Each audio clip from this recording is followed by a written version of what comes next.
Someone here is working about something here 'no, may action na ginagawa at mukhang masyado siyang nagfo-focus dito. It looks like this is something here na parang behind the scenes or parang hindi niya pinapaalam sa'yo, pero may mga ginagawa siya in the background. So, kung sino man ito, let's all find out at anong klase yung ginagawa niya rito and bakit, 'di ba? So, parang meron siya ditong ginagawa na highly involved ka doon, pero parang ito ay hindi mo alam or hidden sa'yo. So, let us see what do we have here for you guys and let us get other details and informations related to this situation na parehas kayong involved ng kung sino man itetsura.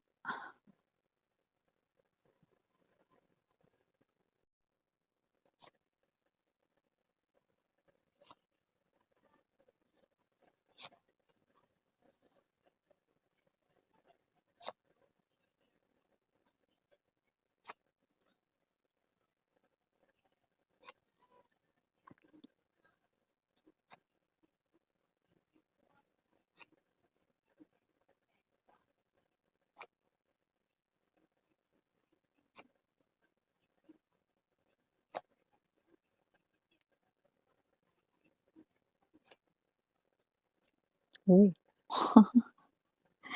nice. Okay, listen. So, kasi naman 'tong energy na 'to mga babes 'no, this is someone here 'no na nahihirapan siyang basahin ang sunod mong gagawin or ang next mong galawan. Yan oh, maybe someone here wants to read your mind. Sinusubukan niya rito 'no, na basahin kayo 'no. After all naman daw kasi kilala naman daw niya kayo rito 'no, but it looks like mukhang nahihirapan siyang basahin ang movement or susunod na gagawin or galaw mo ngayon. Yan oh. So, kung sino man ito, King of Swords energy, Five of Cups right in here, 'no? Parang kahit na pigain niya pa rito at ilabas ang lahat ng kanya ritong talino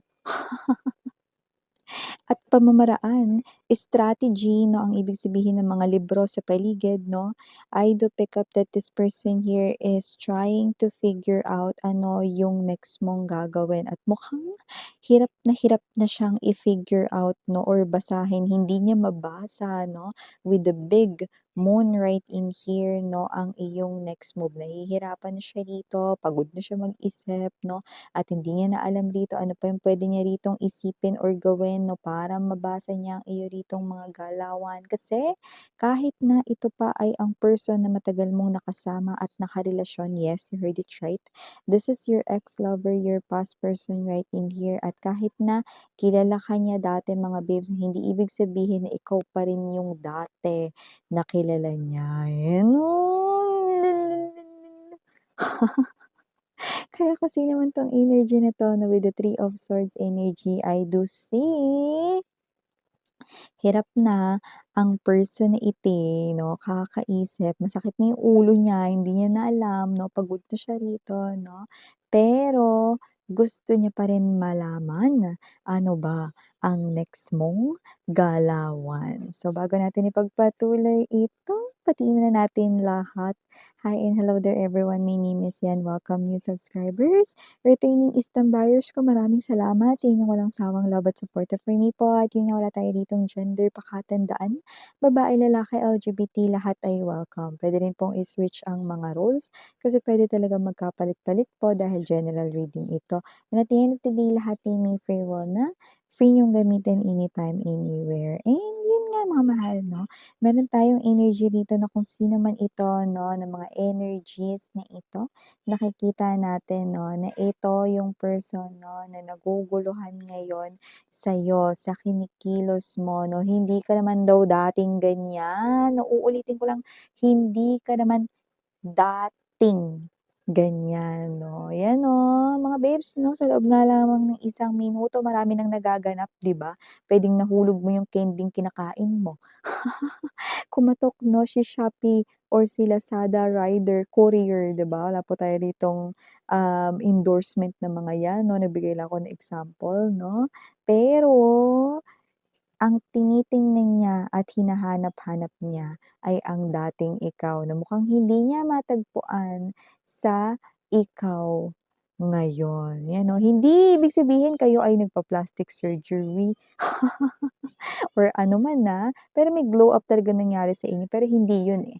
Ang binabase niya rito ay ang pag-uugali mo, ang iyo ritong karakter, ang iyo rito 'no, na behavior or galawan 'no, dahil hindi niya dito makita yung dating kilala niyang ikaw 'no. Kasi yung kilala niyang dating ikaw yung hinahabol siya, yung gumagawa agad ng paraan, yung hindi mo matiis na hindi ka niya kinakausap 'no, hangga't hindi natatapos yung buong araw gumagawa ka daw talaga ng paraan para habulin siya, i-chase siya 'no, or para magbati kayo ginagawa mo 'yan para the next day okey na kayo 'di ba? Pero dito naku lumilipas ang panahon. Pero wala pa ring ginagawa kayo. So, lumalabas rito na hindi niya na kayo rito kilala, hindi niya na mabasa ang inyong galawan dito. So, medyo nahihirapan siya rito 'no, na alamin kung ano ang inyo ritong mga next movement 'no. Yes, kumuha na rin siya rito ng or humingi na rin siya rito ng pabor or tulong sa parehas ninyo ritong mga kakilala na mga individuals 'no, pero wala talaga 'no. Nakikita ko talaga rito 'no, na kung sino man 'tong energy na 'to lumalabas talaga rito mga mahal 'no, na kahit yung mga tao sa paligid ninyo 'no, yeah, baka may mga friends pa rin kayo na still friends niyo pa rin kahit na naghiwalay kayo ng tao na 'to 'no. So, wala ring kaalam-alam itong mga tao na ito 'no, sa mga plano mo sa life 'no, or sa plano mo pagdating dito sa tao na 'to kung meron man, walang alam itong mga tao na ito na with the Five of Pentacles energy 'no. You are not, talkative about it 'no. You are not someone here who tells your next moves. Five of Pentacles energy 'no, you create that boundary sa self mo. Not telling your secrets, not telling your plans if meron, anong area man 'yan ng life mo 'no, lalo na pagdating sa tao na 'to. Eight of Swords energy, wala siyang magawa. His or her hands ay tied talaga, 'yan 'no, nakatali. Wala siya rito 'no, na mapiga 'no, kahit sa mga taong parehas pang konektado sa inyong dalawa 'no. Because you are someone who's not really madaldal about your plans and you are someone who's private 'no, lalo na pagdating sa personal mong buhay 'no. So, I do pick up 'no, that this is you, you remain here silent 'no, and with the Temperance energy, Seven of Pentacles energy 'no, medyo naiinip na ang person na 'to 'no, sa kahihintay 'no, pero patuloy pa ring nag-oobserba sa'yo 'no. Pero okey ka naman. Tignan mo yung energy mo 'no, parang meron ka pa nga ritong sine-celebrate or you're just happy with your life right now 'no, at yun ang ibig sabihin ng wine at wine glass dito. And I also do pick up that you're fine when it comes to your money, okey ka diyan and mukhang, nakakaramdam tayo rito ng excitement or parang, passion para i-increase ang pinansiyal mo. So, maaaring kung may plano ka man 'no, ito ay mataas na may kinalaman sa'yo ritong pera at nakikita ko rin dito na kung sino-sino man yung mga energies na ito, puwede rin talagang may glow up talagang nangyayari sa inyo. Puwedeng iba talaga nagpakulot, nagpa-perm 'yan, yung iba nagpa-highlights, nagpakulay ng hair, yung iba bagong bili rito na damit at yung iba naman puwedeng nagbago rin talaga kayo rito ng pananamit 'no, and yung iba rito nag-glow up, literal na may mga pumuti rin talaga lalo 'no, or yung iba rito talagang mas lalong, gumanda, 'di ba? Talagang may, gumanda, gumwapo lalo. Boom, name it, may glow up kapansin-pansin yun dito 'no. And your person right in here, your past lover is trying to figure out what's going on, what's happening. Masyado na tumatagal, bakit tahimik pa rin si collective, hindi ko alam, hindi ko mawarian, ano ba nangyayari sa kanya? Eh, pinipiga niya rito yung kanyang isipan 'no, pero mukhang wala na siya ritong mapiga, 'yan 'no. Kasi ganito 'yan, eh, nagbabago ang tao, kahit ikaw, 'di ba? So, may mga karanasan sa buhay na ah, nagpapatalino lalo 'no, at nagpapa-mature sa isang tao. Nagpapatibay 'no, at nagpapalakas sa isang tao, 'di ba? So, may mga pangyayaring gano'n na nakakaapekto sa pagbabago ng tao at ikaw, gano'n ka rin 'no, hindi ka exempted do'n 'no? Kaya nakita ko dito 'no, na malaki yung naging pagbabago mo dito. So, kahit hinahanap niya rito yung lumang ikaw or yung lumang ikaw 'no, hindi niya na yun nakikita because you are now a new person, embodying a new energy, new you, new life, you're paying attention more sa yung new opportunities 'no, sa paligid mo, sa mga new offers 'no, sa paligid mo and I do pick up that this person here is more focused on you. That's why wala siyang pakialam sa mga nangyayari sa paligid niya ngayon, you know. May mga magaganda ring opportunities behind him or her. May tao rin dito na nagpapahiwatig ng pag-ibig sa kanya pero, eh, ayaw niya sa tao na yun. So, kung sino man yun puwede rin na third wheel yun dati sa inyong dalawa pero ngayon wala na siyang kaamor-amor dun. Pero yung iba puwedeng yan ay ex niya nakikipagbalikan sa kanya or new person na gusto lang siya 'no. May nakikita talaga tayo rito 'no na nag-o-offer sa kanya ng love pero ayaw niya kasi ikaw gusto niya, ano. In other words, wala tayong magagawa ano upang pagbabaguhin ang kanyang isipan 'no, pero gusto rin nating sabihin sa kanya na wala rin siyang magagawa na dito dahil kayo ay hindi na yung dating kayo. You are not anymore. You are no longer the person he or she used to know way back then or dati. So, nakikita natin dito na kung sino man 'tong energy na 'to 'no, this is someone here na nakikita natin dito 'no, na inaabangan kung may gagawin ka ba. Pero paano ba 'to, sorry na lang ata 'no, kasi mukhang wala, eh. Mas busy ka ngayon sa life mo kaya tumatagal kasi wala ka ng pakialam sa kanya. Wala ka ng gagawin na may kinalaman sa kanya, lalong-lalo na kung hinihintay niya yung maghahabol ka sa kanya, ay naku beh, hindi mangyayari yun, tapos na ang ganong era ng buhay mo 'no. Nakita ko dito na nasa iba ka na ritong phase or world ng life mo. So, kung sino man 'tong energy na 'to, kung yun man ang inaabangan niya 'no or kung may inaabangan man siya ritong gagawin 'no, na hakbang mula sa'yo, wala na talaga siya ritong magagawa 'no, dahil maghihintay lang siya sa wali. 'Yun ang nakikita natin dito. Kaya kung sino man 'tong energy na 'to 'no, mukhang mas tatagal pa lalo 'no, ang kanya ritong paghihintay dahil nakikita kong oobserbahan niya pa kayo riyan, eh. Ayan 'no.